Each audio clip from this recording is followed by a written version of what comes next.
retrouver dans la totale dimanche. Bonsoir et bienvenue. Tout de suite le sommaire. Et ce soir, nous vous aidons à mieux comprendre comment fonctionne le secteur de la sécurité privée. Confraternellement, on revient sur un phénomène dangereux, diront beaucoup, le recours aux nervis, encore appelé gros bras pour faire régner l'ordre. On les voit à côté d'hommes politiques et même du président de la République. Et qui sont-ils et d'où viennent-ils au moment où les agences de sociétés privées de sécurité forment pas mal de jeunes dans le but de servir dans les règles de l'art. Il est utilisé comme engrais, soit à l'état naturel, soit à l'état chimique, le phosphate qui a pendant longtemps contribué à l'essor économique du Sénégal. 500 millions, voire 1 milliard de tonnes sur toute l'étendue du territoire national, mais avec seulement 2 millions de tonnes exploitées par an.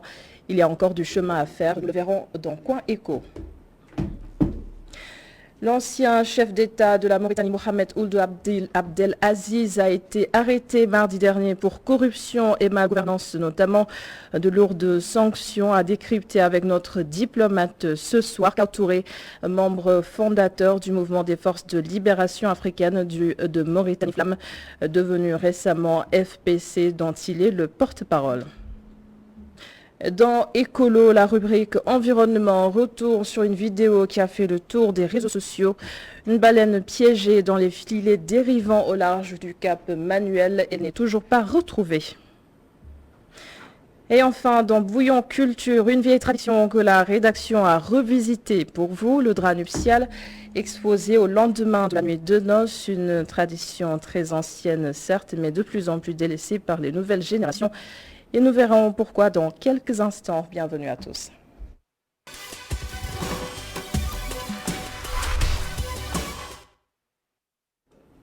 Alors, on les appelle des nervis ou gros bras ou encore des hommes de main.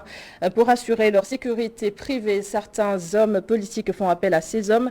On les voit également sur le terrain, surtout en temps de manifestation, et ces nervis ont été plusieurs fois cités dans des exactions sur des populations. Qui sont-ils réellement? Comment ont-ils été recrutés? Le commissaire divisionnaire de classe exceptionnelle à la retraite, Bossamba Camara, livre ses inquiétudes dans cet entretien accordé à nos reporters Mamadou Dian avec Barasso.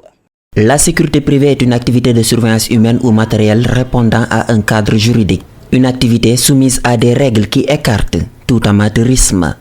La sécurité privée obéit à des règles. Parce que vous avez par exemple la loi 78-40 du 6 juin 1978 qui organise ce qu'on appelle la sécurité privée. Il y a également le décret 2003-447 du 18 juillet 2003. Donc voilà le cadre juridique qui définit donc ce que c'est que la sécurité privée, qui l'organise et également qui interdit ce qu'on appelle par exemple les milices privées. De gros bras sont recrutés par les politiques pour assurer leur sécurité. Ces personnes qui font constamment recours à la violence sont souvent appelées nervis. Or, la loi. L'État a le monopole de la violence organisée. Donc seul l'État a le monopole de cette violence. Et donc toute autre entité qui se permet de faire des actes de violence vraiment tombe sous le coup de la loi. Cette tendance de recrutement de nervis aurait foulé du pied toutes les réglementations, une tendance qui inquiète. Il faut que l'on fasse attention vraiment à la prolifération de ce qu'on appelle les milices privées. Parce que si chacun essaie de faire sa propre sécurité, sa propre loi, on va être dans un cadre de vengeance. Parce que si moi j'ai ma garde rapprochée ou bien mes gros bras, j'essaie de vous attaquer, vous allez aussi vous répondre. Et vous savez ce que cela peut entraîner. Donc il faut vraiment que les gens se reviennent à la raison. Le comité d'action du PS, les calots bleus du PDS, les marrons du feu de l'APR, à chaque régime, sa milice. La sécurité privée devrait, selon le commissaire divisionnaire, passer par les procédures requises, la voie légale. Mamadou Dieng qui a donc signé ce reportage. Alors notre invité ce soir dans Confraternellement, Maître Mayacine Diallo, expert en sécurité publique, spécialiste de la sécurité privée. Bonsoir. Bonsoir madame. Vous êtes aussi écrivain et chercheur en matière de sécurité des biens et des personnes physiques, de la protection rapprochée des hautes personnalités. Et enfin, vous êtes auteur de l'ouvrage intitulé « L'homme de sécurité partout et nulle part ». Est-ce qu'il suffit d'avoir uniquement un gabarit comme le vôtre pour être homme de garde de sécurité ou garde rapproché, on va dire? Bonsoir madame. Bonsoir à tous les téléspectateurs de ITV hein? Et bonsoir au président du groupe ITV et tous les collaborateurs du ITV. Je salue aussi au passage les citoyens et citoyennes sénégalais et qui nous suivent actuellement partout au Sénégal et dans le monde. Oui. Pour revenir à votre question, non, ça ne demande pas d'avoir des gabarits pour faire de la sécurité. La sécurité, c'est la tête, c'est pas des gabarits. C'est pas la force physique, mais c'est la force technique et matérielle. Donc, ça ne demande pas d'être un gros gaillard, d'être quelqu'un comme les lutteurs, quelqu'un qui nous vient de l'arène. Pour faire de la sécurité, il suffit tout simplement, pour un aspirant à la sécurité, d'aller se faire former par des experts en sécurité publique qui connaissent ce que c'est que la sécurité professionnelle. Donc, aujourd'hui, ce que nous constatons, et c'est malheureux aussi dans ce pays, qu'on en arrive là aujourd'hui, avec tout ce qu'on a comme des techniciens, comme des experts en sécurité. Et justement, il y a combien d'écoles de formation au Sénégal, à peu près? Bon, là, je ne peux pas vous donner le nombre d'écoles de formation qui existent actuellement dans ce pays. Il y en a beaucoup ou peu? Jusqu'à Kédougou. Je peux vous dire dans toutes les régions.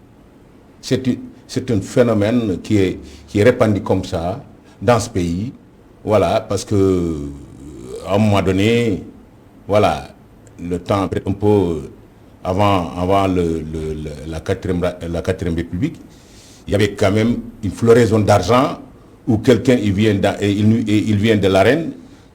Dans une semaine, il se transforme en garde du corps et vient pour dans 3 heures de temps, il gagne 20 000 francs. Et c'est pour cela qui a fait qu'aujourd'hui, il y a une floraison.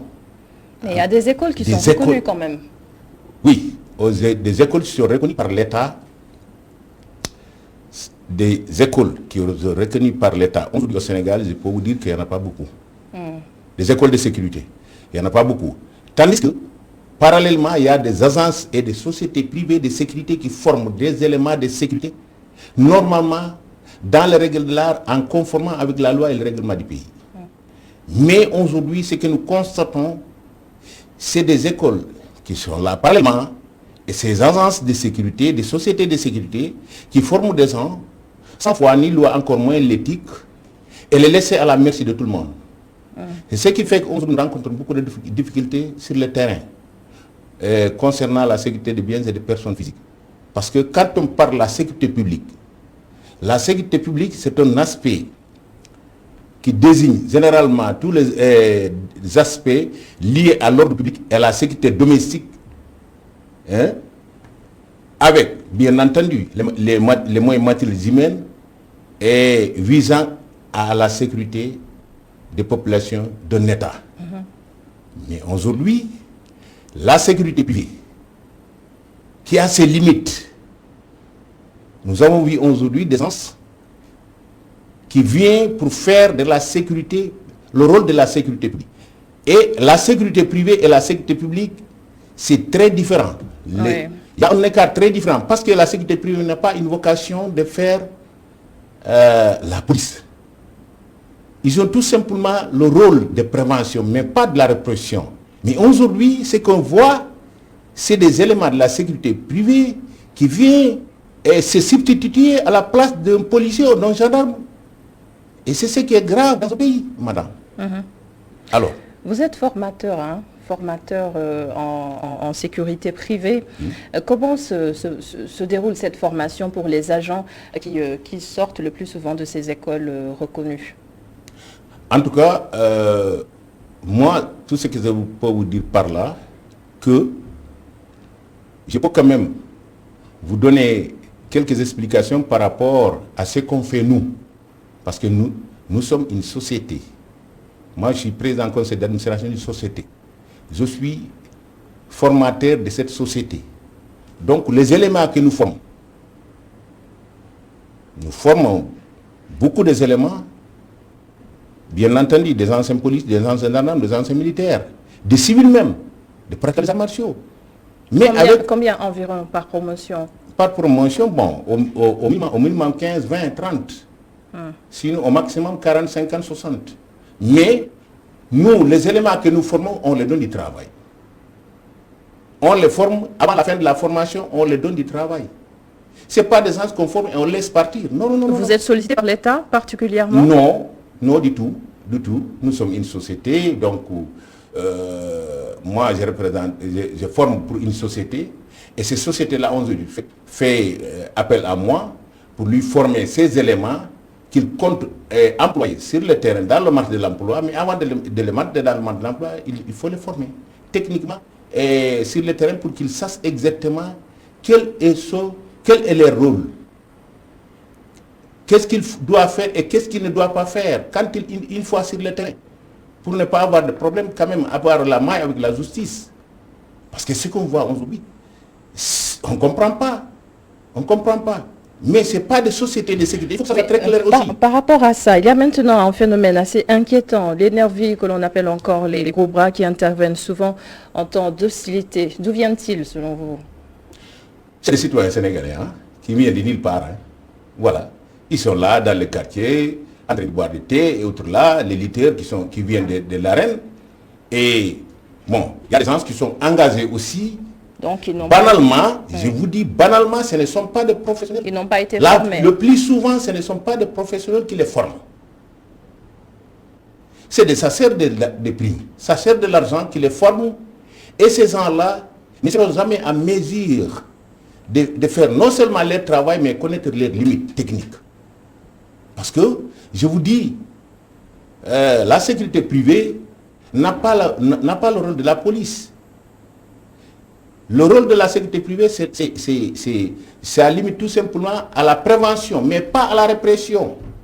Oui, on a vu ces hommes commettre certaines violences sur des Sénégalais quand même. Oui, et ça, il faut les déplorer. Il faut les déplorer, nous l'avons vu. Surtout lors des événements de mars dernier. Ils étaient même armés de gourdins. Nous tous, nous l'avons vu et nous l'avons vécu. Donc, ce qu'il y a à déplorer aujourd'hui, moi je pense que l'État quand même a un rôle, non seulement j'ai bien dit, de contrôler, mais de canaliser ces gens-là. Mais est-ce que ce n'est pas un peu paradoxal, excusez-moi, est-ce que ce n'est pas quelque part paradoxal parce que ces hommes-là, on les voit le plus souvent à côté de certains leaders de partis politiques ou récemment on l'a vu lors de la tournée économique du président de la République dans le nord du Sénégal, ils étaient à côté de la délégation du gouvernement. Est-ce que ce n'est pas paradoxal quelque part lorsque vous dites que c'est l'État qui doit réguler votre secteur? En tout cas, tout ce que je peux vous dire, parce que moi j'étais la sécurité d'État aussi, je connais très bien comment ça marche. Aujourd'hui, le président de la République en personne, il est bien gardé. Elle n'a pas besoin d'avoir un civil à ses côtés pour être en sécurité. Non, non, non, non. Que font-ils avec lui alors? Et parce que le président aussi, il a des collaborateurs qui ne lui disent rien du tout, qui fait ce que bon leur semble, qui recule des gens, parce qu'il y a des politiciens qui sont avec le président de la République, des hommes politiques qui en perte de vitesse. Et ces gens-là, aujourd'hui, ils ont besoin de gros bras là pour se faire un nom. Voilà le problème. C'est tout ce qui se passe. Mais le président de la République, il n'est pas au courant de ces situations-là. Donc ce sont ses collaborateurs, il y a un problème. Ce sont ses collaborateurs. Mais bien sûr. Ce sont ses collaborateurs qui recrutent sans qu'il soit au courant. Ah bon. Sans lui informer. Ça je vous l'ai dit. Et je l'assume aussi, mes propos. Parce que je l'ai vécu. Et les exactions commises sur les populations, il n'est pas au courant non plus? Non, les exactions, il ne peut pas. Vous savez, le président de la République, il ne peut pas être au courant de beaucoup de choses. En un seul temps record. Et aujourd'hui, ce qui se passe